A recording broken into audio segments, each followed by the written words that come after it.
Welcome to the Intimate Marriage Podcast, where I teach educated, successful couples how to have incredible, passionate relationships so that you can stop compromising and start feeling fully alive in your relationship. I'm your host, Alexandra Stockwell, aka the Intimacy Doctor. I'm a physician and an intimate marriage expert. My husband and I have been married for 26 years. We have 4 children and full professional lives, and we've created an amazing relationship. I've also shown hundreds of couples how to do so as well.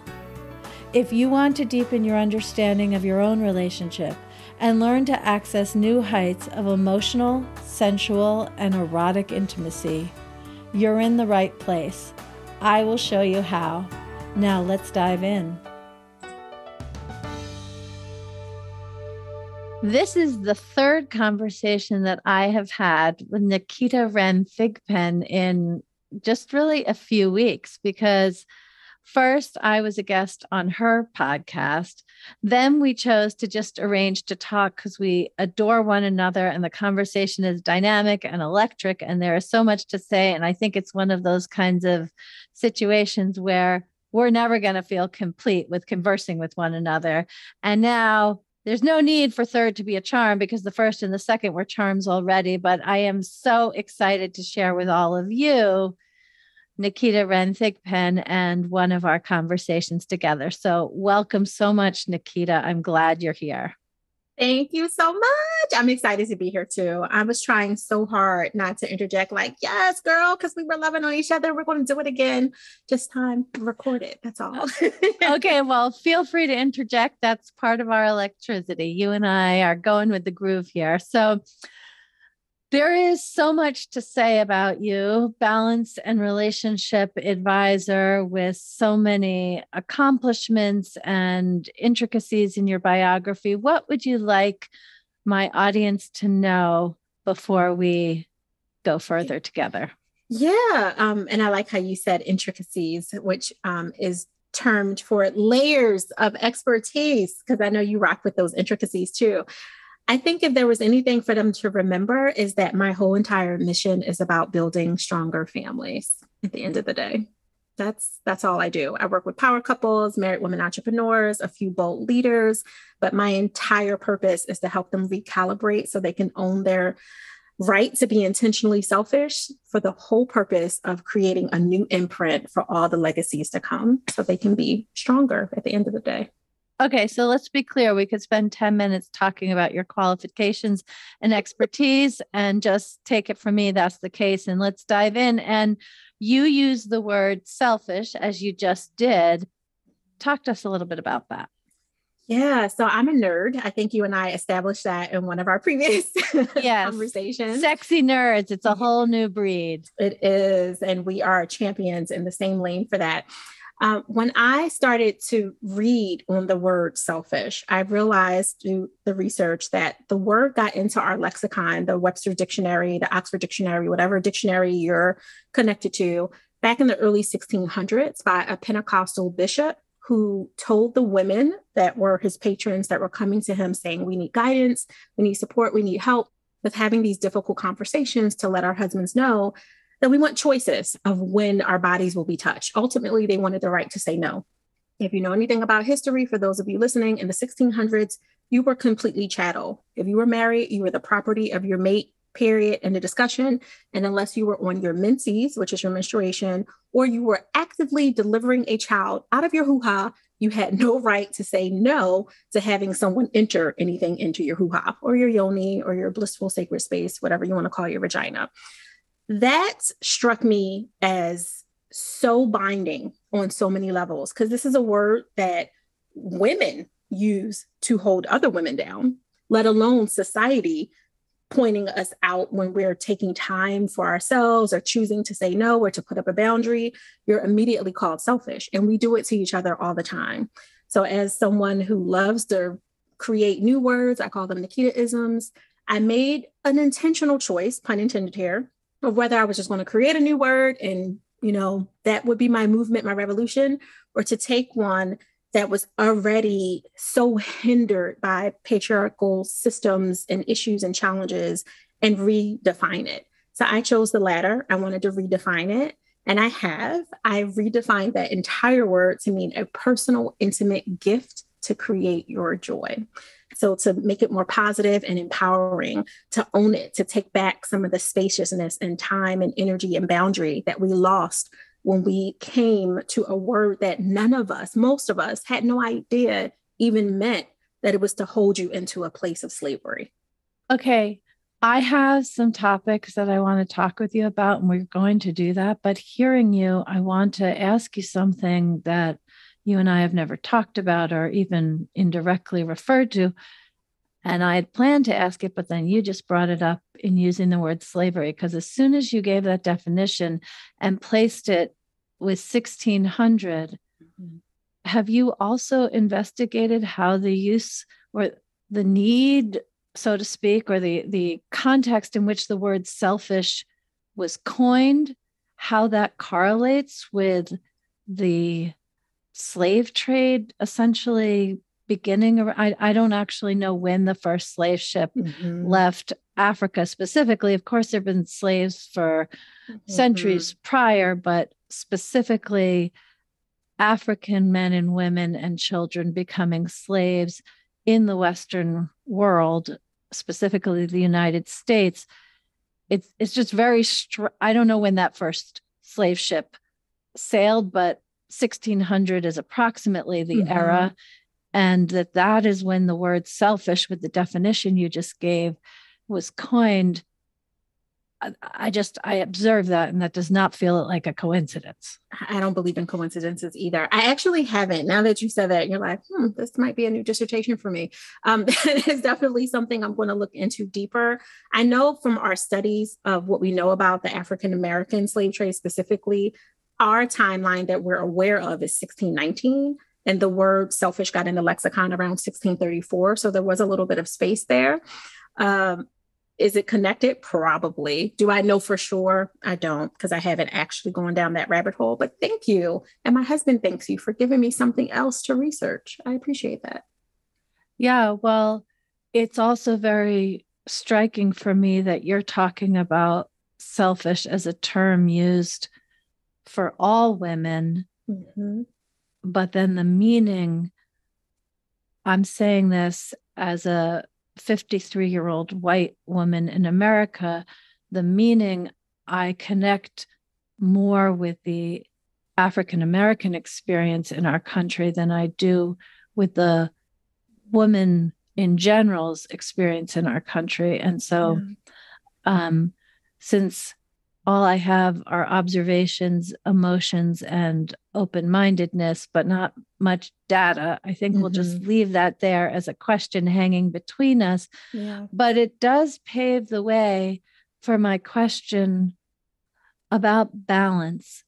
You speak about the importance of balance in relationships, and I'd love to know, why actually does balance matter? I mean, when I've got a project going, the last thing I want is balance. I want to go with my creative juices, work long hours, feel the adrenaline, the gratification, the creativity, the turn on. Like, this has nothing to do with whether or not I'm feeling sexy. It's just balance is really not the value that comes to mind in those moments. So will you talk to us about why that is so core in what you offer? Yeah, definitely. And I love that you're being so honest about when you're in that win and growth zone, when, you know, the candle is lit at both ends, that it feels so good in that space that you're in when your head is down and you're just in the flow of all of it. Those moments are totally okay, but they should not be the rule every day, every hour, right? You know, from being the intimacy doctor and doing all the amazing work that you're doing with couples, that if you do that, if you don't know when to pause, to slow down so you can make space for you to recharge and fuel up, you're not giving your lover any of the good stuff. You're giving the lazy stuff. Now, I don't know for anyone who's listened to this, if you ever had lazy sex, There's nothing fun about that. There's not a lot of orgasms that come from that, right? When you're exhausted, there's not much that you can enjoy, even if you are willing to quote unquote go through the motions. So you have to make sure that there's space there. And for me, the definition of balance or work-life balance specifically is making sure that you're willing to admit the truth of what you really want over the B's, T over B, over creating boundaries that help you achieve that truth as your reality. So if you are a human that's moving in a space of, I want it all. I want the career, I want the family, whatever the family, definition is for you. I want the business, the empire, to be a philanthropist. I want all these things. Well, if that's your truth, you have to put some boundaries in place so you can achieve that. For me, that's all balance is. It's not about a 50-50, 70-30. Like there's no scale there in that term. It's really what makes the most sense for you accomplishing whatever you say is the truth of who you are becoming. And if you are destined to become someone who has no space for anyone, who never wants an orgasm, who never wants to go on a date or have passion or excitement, then you're going to stay in that win and grow zone all the time and never breathe and have anything left for yourself. So for me, that's really what it means. Okay. Super clear. I've shared about myself. What I'm about to say is not really about myself, but I have a particular client in mind. She is a super successful, super high achieving, really fantastic woman. When I am coaching her and her husband, she's really responsive and I think surprises herself how much she has access to when she slows down in the context of our coaching sessions. But that is new for her. Mm-hmm. And so she has some number of decades of great success focusing on her professional accomplishments, getting new clients, organizing things in her business, making sure her children are taken care of. She actually has pretty much no time to herself except in a hotel room when she's traveling for business and working 12, 14-hour days. And she highly values her marriage. She said that's in terms of her truth. That's what she says. I'm not saying that you would conclude that if you followed her around with an activity tracker, but she highly values her marriage and really doesn't know how to add all of that up together. How would you approach that with her?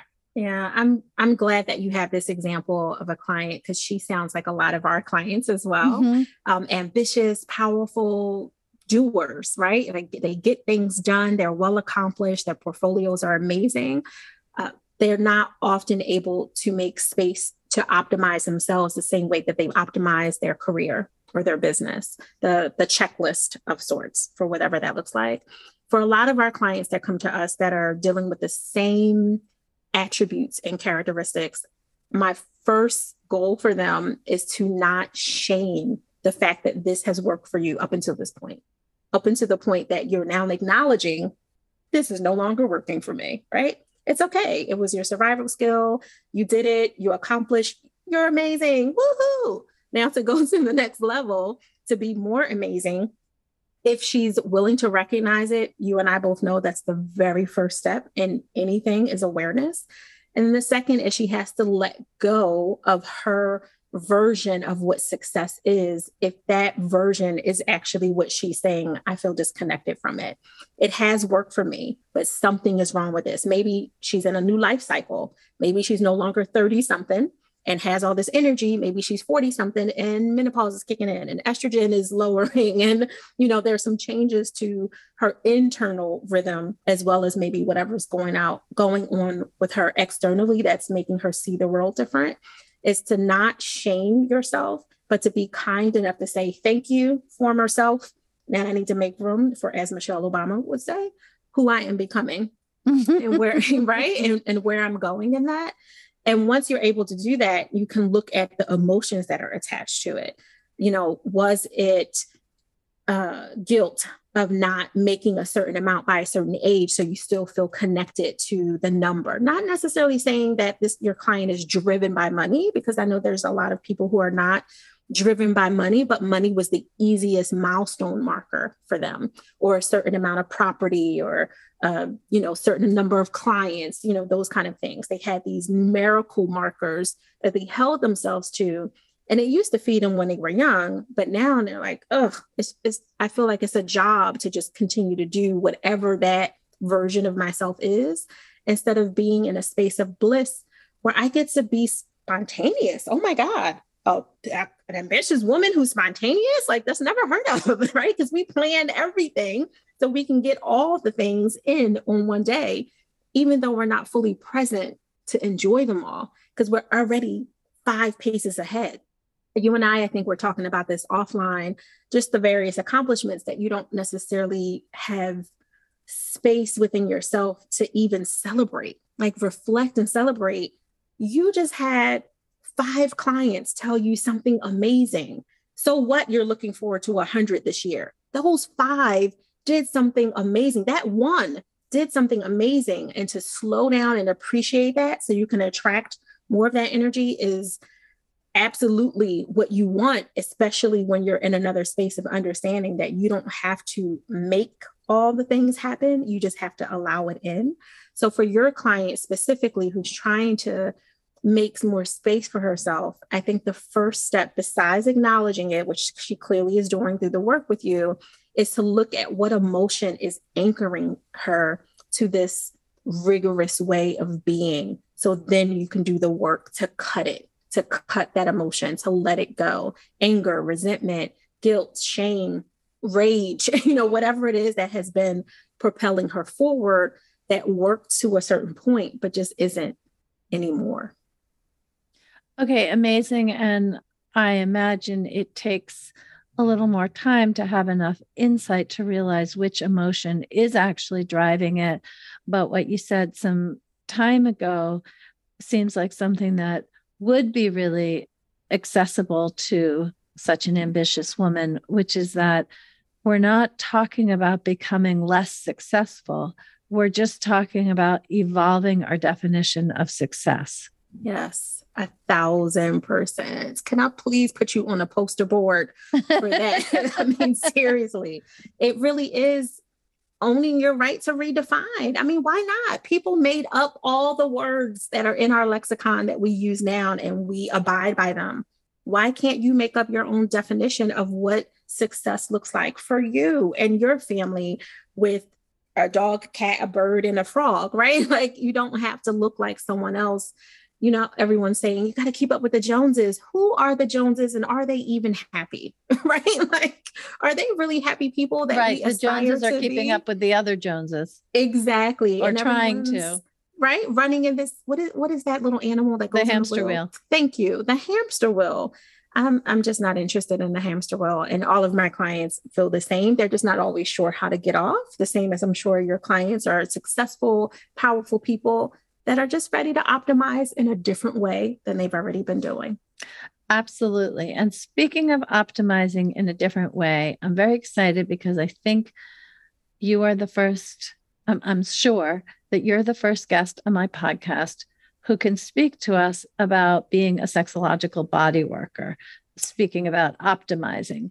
But before I go into that, I just want to say that I am in a large group, like a few thousand, actually more than a few, but anyway, many thousands of female physicians are in this Facebook group, and different issues come up. And in the context of commenting on someone's post, I recommended that they work with a sexological body worker, which I live in California, and sexological body workers are licensed and legal. And so I don't think they're broadly known, but they're more broadly known than in other parts of the country. And so it was really fascinating to me to see all of these female physicians, including OBGYNs, family doctors, and others who were unfamiliar with sexological body work. So since I know that some of those women listen to this podcast, as well as many others, I am excited for you to both give an introduction to sexological body work, and then tell us how you tie that into the beautiful work you do that you've already described with super successful women redefining success. Yeah, thank you. There's a range depending on where you trained and who you trained under of what you're allowed to do. And in addition to the state, like we're in New Jersey. I can't believe I just said that out loud on a podcast. I'm born and raised in Philadelphia, people. So if you know anything about Philadelphia and New Jersey, you know that that's not something that you would typically announce. Like I moved from Philadelphia. Hashtag we love New Jersey, kind of. So it's also not accepted here as something that you can do locally, where you're able to not only help people process the emotional challenges or intimacy blocks that they might be having that's impacting their physical ability to engage in any form of sex, because that's not necessarily just penetration. It's all the things related. But you're also certified and able to help them see where the energy is blocked in their body. So because of it, because you're technically able to touch someone and say, okay, here near your groin is where the energy is stuck, or here near your lower back, closer to your coccyx, your buttocks bone, like this is where the energy is stuck.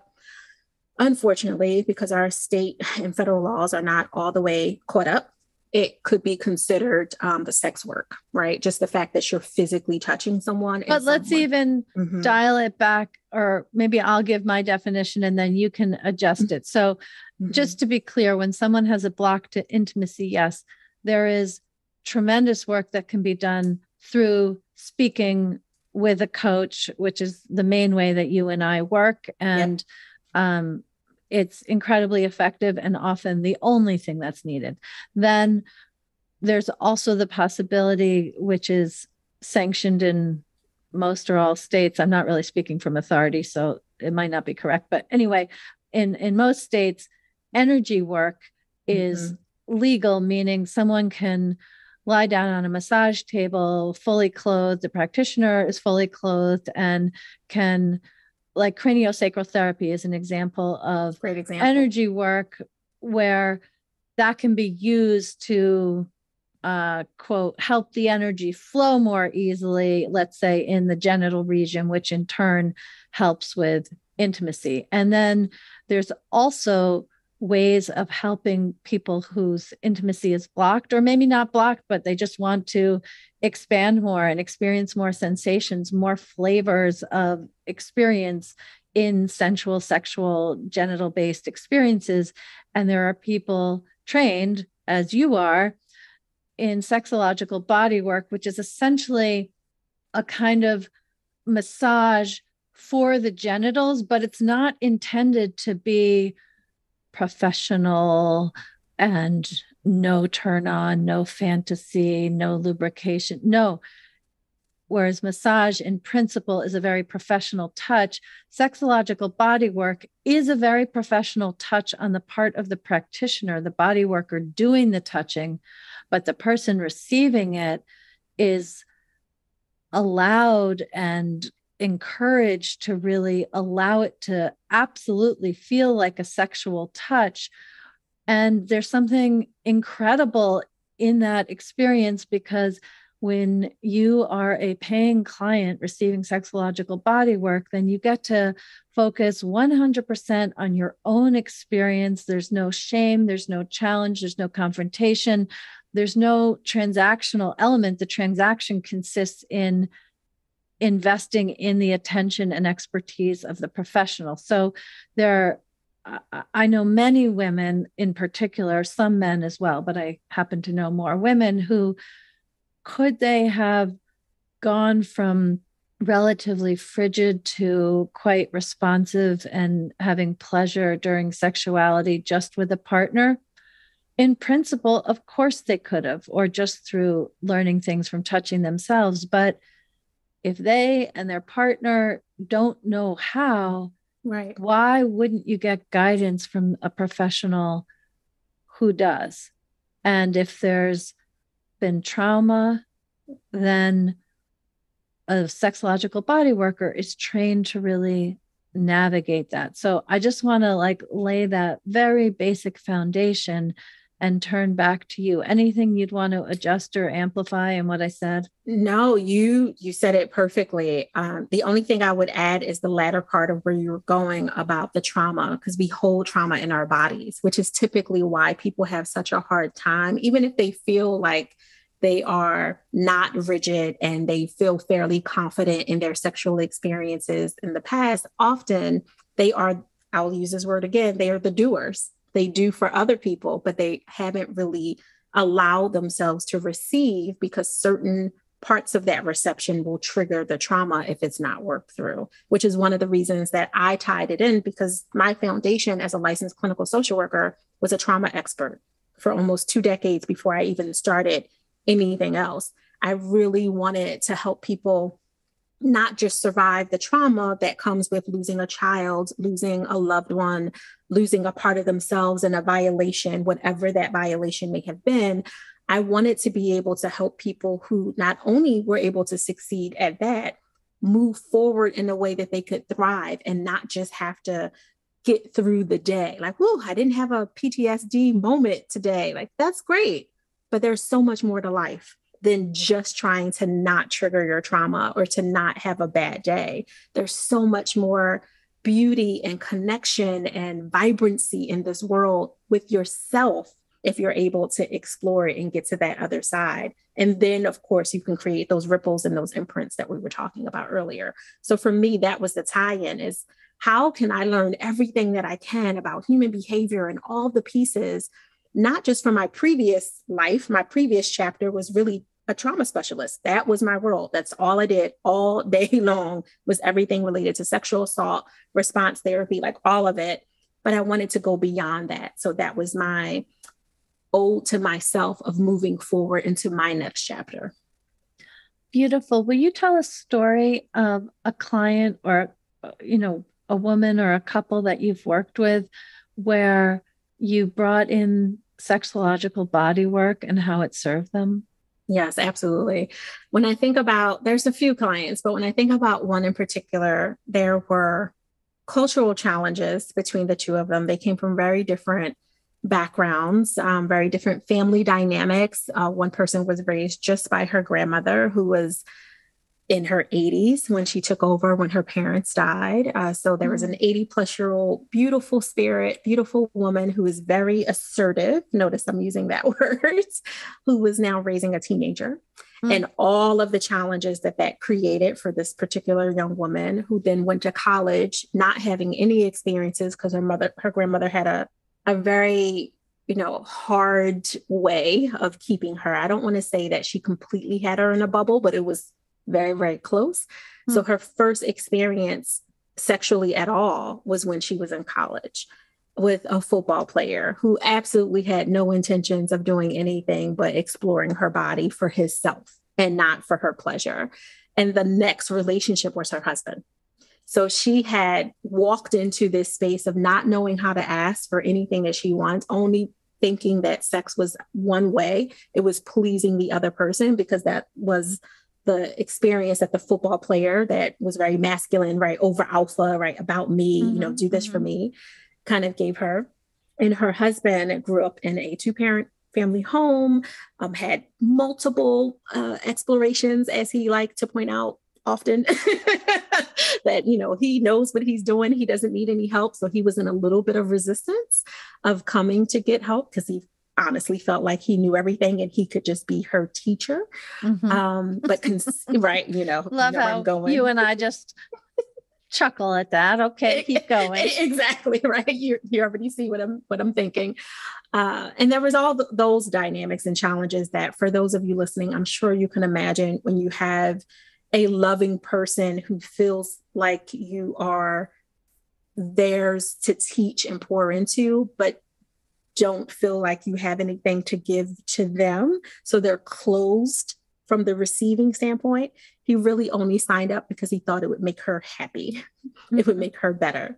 And this was before I got much more specific about both parties having to come to the process ready and willing. I was just excited to work with couples, period, right? Like in the earlier part of my time. And they were local enough where we could actually physically get together and and do some of the work. The challenge was really him more than it was her, because as much as he kept touting to us, and I'm trying to be careful with my words here, how he was experienced and he knew all the things and he didn't have any blocks and he was fine, he actually had a lot of trauma in his belly and in his chest area from being physically violated in his boarding school, things he had never discussed with his wife, because most men, and I'm sure many of you that are listening have people in your family that you can relate this to, they feel it's a sign of weakness to admit that even if you were a child, something happening to you when you were innocent and completely unable to defend yourself in any way, that it somehow is shameful that you quote unquote allowed, which of course he did not, but that was his interpretation of it. So he had a lot of issues in his chest and his belly that would make him project his ego even more, even into his safe space, which was his wife. So we had to do a lot of work with him to really get him to breathe into that and exhale what was happening.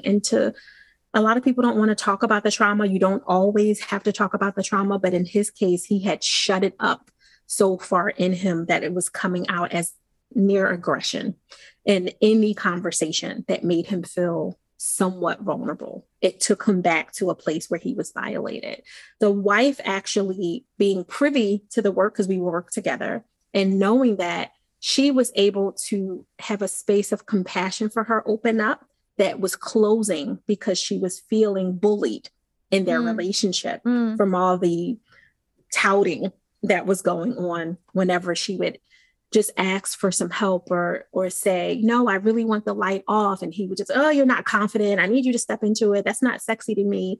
He was shaming her for her trying to figure out a way of how to ask for what she wanted, which she just wasn't empowered to do, quite frankly.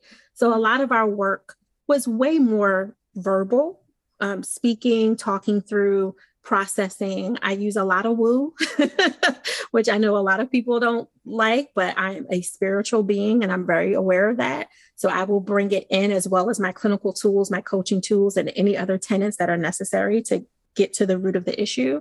But we had to do a lot of inner child healing with him specifically, as well as her, because what was coming up for her in her body was this fear that she wasn't enough for her lover, which happened to be her husband. She just thought, no matter what I do, it's not going to be good enough. I can't possibly compare to his 20-plus-ish escapades that he was touting that he had when she had only had the one not so great experience. So that was one of my prouder moments of being able to physically get in and to be able to touch and help and move through.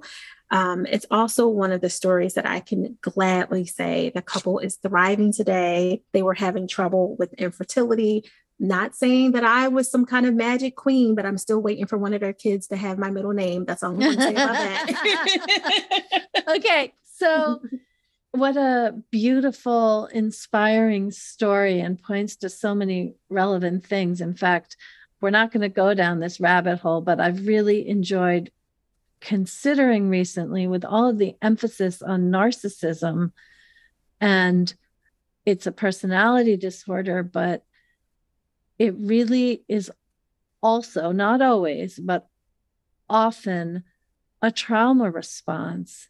And we just have way less tolerance because the harm caused from that trauma response is so severe. But as a trauma response, it's not fundamentally different than the self-esteem, self-doubt, sense of inadequacy that she had, your client. But I want to, this is how the conversation between you and me go. There's about 50 conversations that we've just planted the seeds for, but I do want to just return to sexological bodywork, because it sounds like what you're describing is really finding the trauma in the body that would be activated in the context of sexual interactions. And the trauma in his case was in his belly and his chest. Mm-hmm. And you didn't say where hers was, but it's not important in this moment.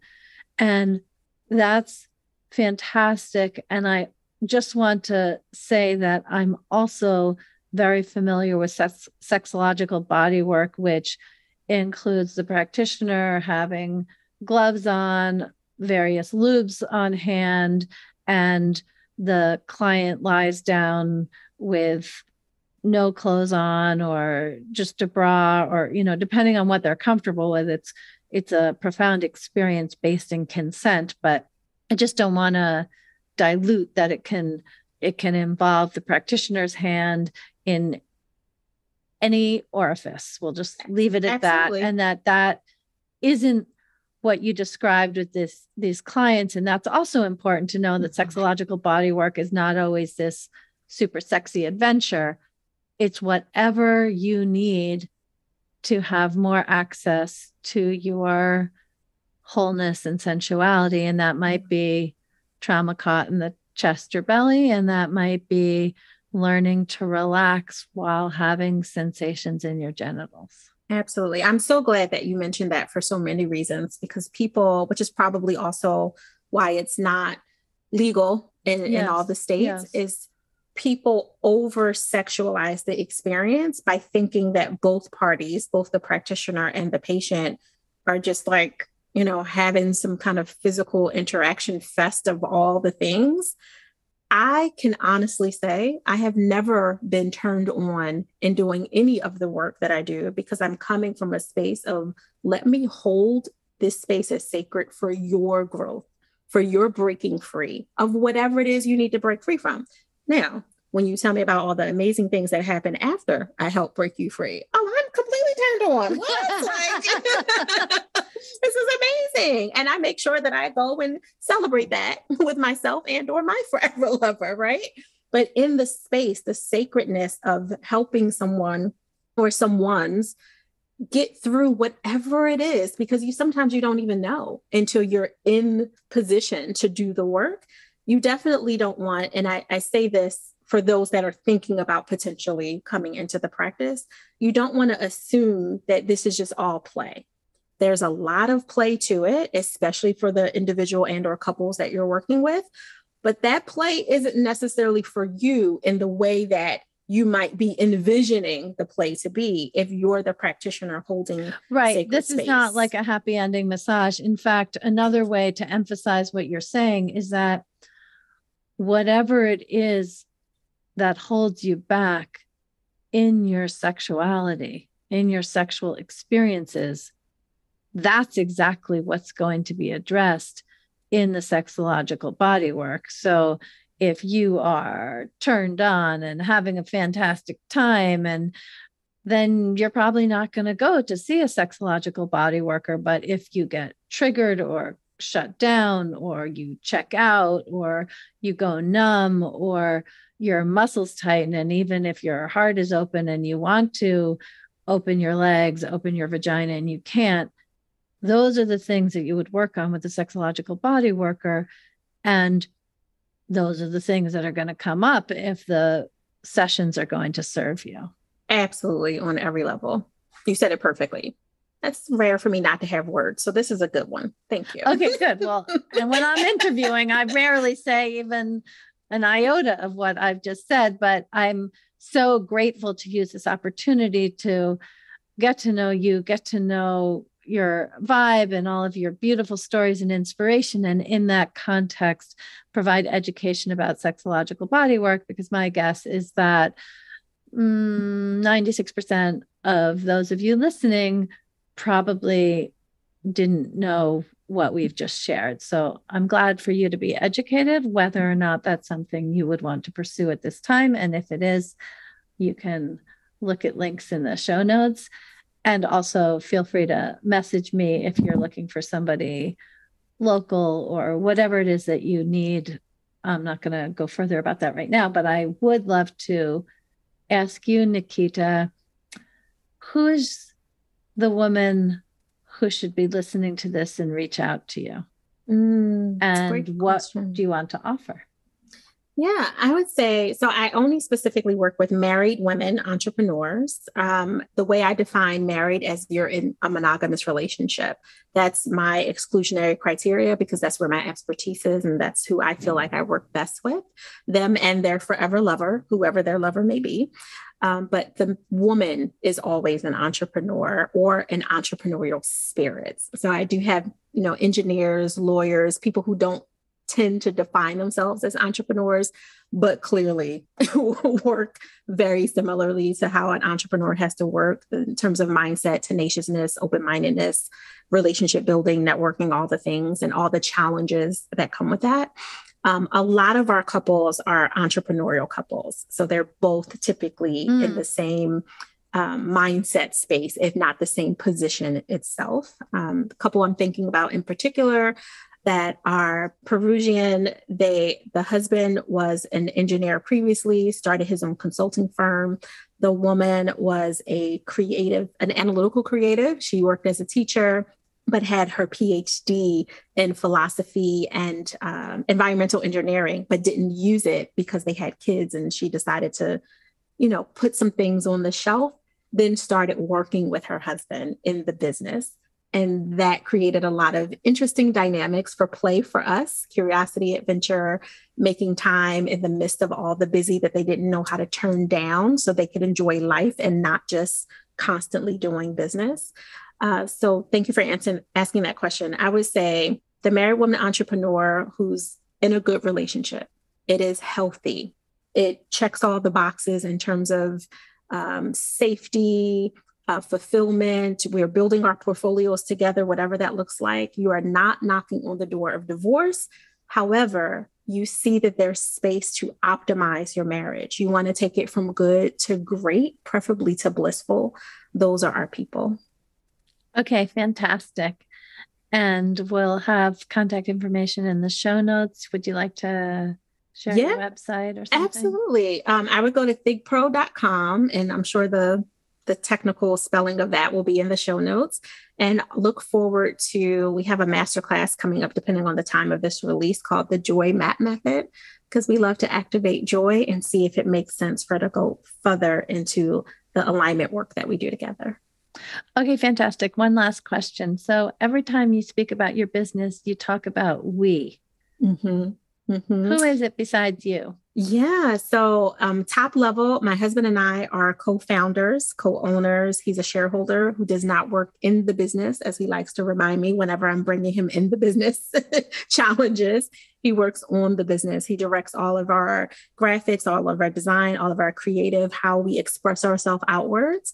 And then we have a small team of people who also help us, whether they're success architects in some of our women incubators, or my daughter doing an internship with us and monitoring all of the social media down to our virtual assistants. Yeah.